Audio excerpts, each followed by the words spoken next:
and my commodity ministers, Honourable President Manager of Oil Palm, Minister of Oil Palm, Minister for Coffee, Mr. William Bando, and Minister for Livestock, Mr. Sergie Agisa.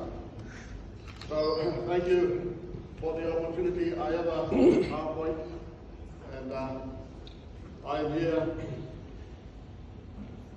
on behalf of the agriculture sector to tell you that there's a 10-year plan for the development of agriculture in this country that the government has directed, and why this plan is important, and the role of research, science and innovation to deliver commercial agriculture. Thank you for the opportunity.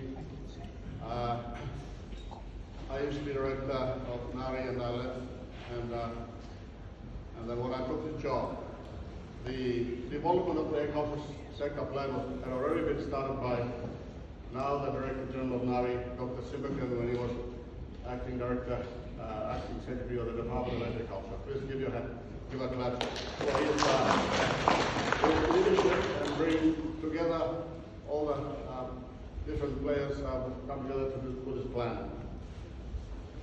So I will speak within 10 minutes, up to 10 slides, and so this is the plan we have launched on the 12th of June, transforming the agriculture sector from what's predominantly a subsistence sector to commercial enterprises. So that's the policy document itself. The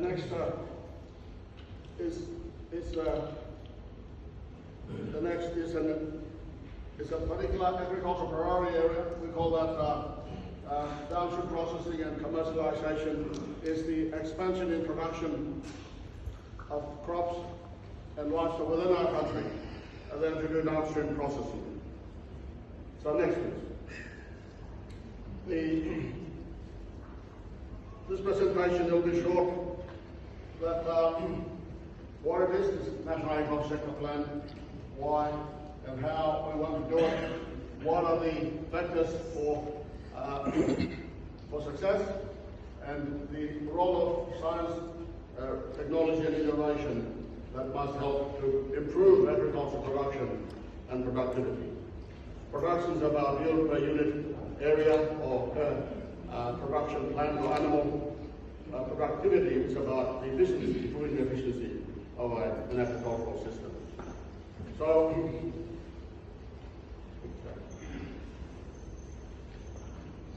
in terms of the National Agriculture Sector Plan itself, I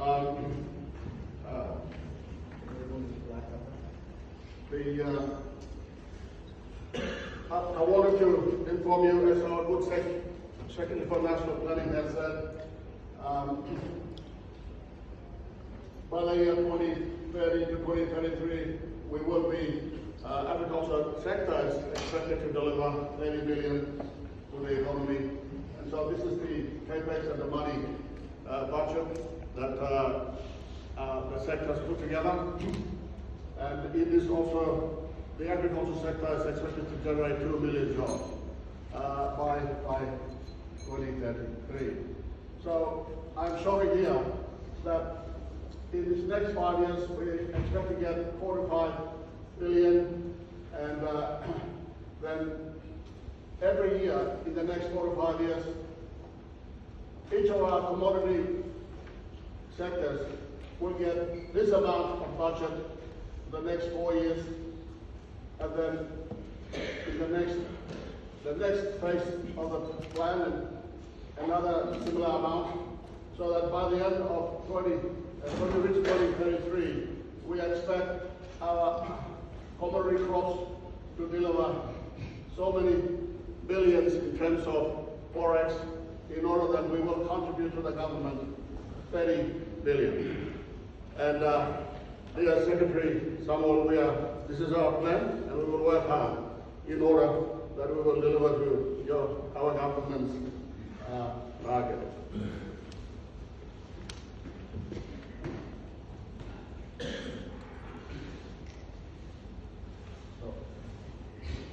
Just for those of you who are interested to know that in 2023, our commodity crops, the oil, palm, coffee, cocoa, rubber, and spice, have have earned for this country 4.4 billion,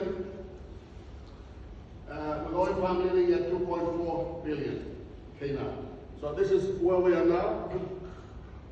On average, 4 to 5 billion in terms of income forex earned by our commodity crops. And when we now have a plan for 30 billion by the year 2033, it's an increase of 6 times or more. And it means we have to expand our production. This is what the plan is. And so we have in the agriculture sector plan that I've showed you, the main areas that we will prioritize to work in this 12 areas. And the key one is to expand production in country through downstream processing. We must put in infrastructure for markets.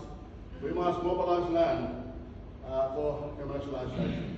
We must have policy and legal environment that is conducive to enable private sector investment. So this is to show you the key areas that the agricultural sector plan has identified as areas to focus on. So the role of this sector plan is that in the next 10 years we must ensure food and nutrition security. We must generate incomes for families that live on agriculture and along the value chain, the actors. We must contribute to the GDP of government up to the 30 billion mark that government has. We must generate employment and create a sustainable environment for farming. As we implement and move forward, look, let me mention a little bit of this, that in food security and nutrition security, we know in this country, food supply to many homes in towns and rural areas, that there are inconsistent food supplies. There are families who only have 1 meal a day. So food security remains an issue, even though we're about a blessed environment. Nutrition, well, malnutrition in this country is not good, as you know. 1 child out of 13 will die due to malnutrition before they reach the age of 5. And we've got a national malnutrition and stunting at 48%. So it's a very, very bad record. And for incomes and employment, it's issues that we grapple with every year. And agriculture must provide. The World Bank study has shown that the agricultural sector provides the best opportunity for PNG to advance its income and employment must generate. So in moving forward, we have launched our plan. We've got our land department and we've got to do all the important points I've listed in order to deliver on this plan.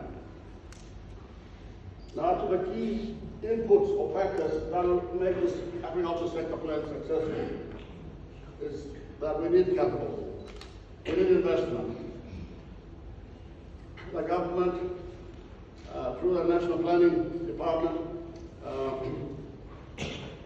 have promised 1 billion a year in the next 4 years, and in 2025 there'll be 1 billion. However, on the level of expansion that's necessary, we need 3 or 4 times that money. So we need an additional 3 to 4 billion a year to expand and grow the agriculture sector. So we need investors to come from outside or from within PNG, and we must enable this to happen. And we need land that needs to be mobilized. We need cross-sectoral partnership in working together so that government, private sector, and communities, provinces, and districts must deliver. We must make available land and resources to deliver on this plan. The issues of energy and infrastructure remain challenges. What we must set up across the country and in remote areas. We must set up large plantations. We must set up commercial ventures where the Ministry of Investment, Ministry of International Trade and Investment, and the Department of Public Works we must all work together with the Department of Lands. We must set up model large farms across the country where there are services provided through townships, SEZ townships, and we can create employment, we can create income. Imagine the civic plains. We've got millions of hectares there. If we can put large, and such places as in the Western Province, in Eastern Britain, we can set up large plantations and supported by the Ministry of International Trade and Investment, SEG townships. We create employment, income opportunities in those remote areas. And that's where we can see change in our rural areas. So, as we move forward, these are the key research areas. When we come to this seminar and to the university, we think of the research that's necessary, the innovation that's necessary. And I've listed there for the areas in bringing investment, enabling policy and legal, the environment, what's needed. What social research is necessary to mobilize customary land. And then the biophysical research that's necessary, food processing, and the data collection in order to enable good policies to drive our sector in our country. And this is the last slide, gentlemen and ladies, that when we increase our production at micro and small enterprises to mega farms, so should our processing. So should it start from micro, small and medium to mega industries, so that we create this value and supply chains. So when we can feed our country and then be able to export to the world. This is our structure moving forward.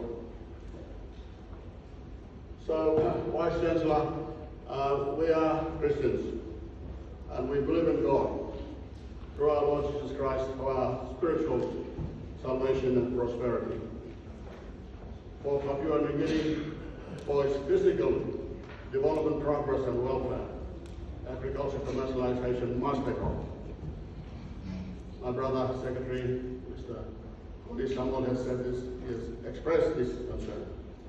We must make agriculture commercialization take off with all partnerships that are here, government, private companies, investors, communities, provinces, districts. Because the people of this country, they need this change. This is where they live. If they can sell and earn at least per family 100 kina, 200 kina a week. Most of us here are on a salary. But in your rural families, through agricultural supply chains, where they can sell and earn one household, at least 200 or 300 kina, 500 kina a week, it brings meaning to their life. And this will change and contribute to change in their life. So, I thank you very much for this opportunity, Vice Chancellor. May God help us. Indeed, may God help us.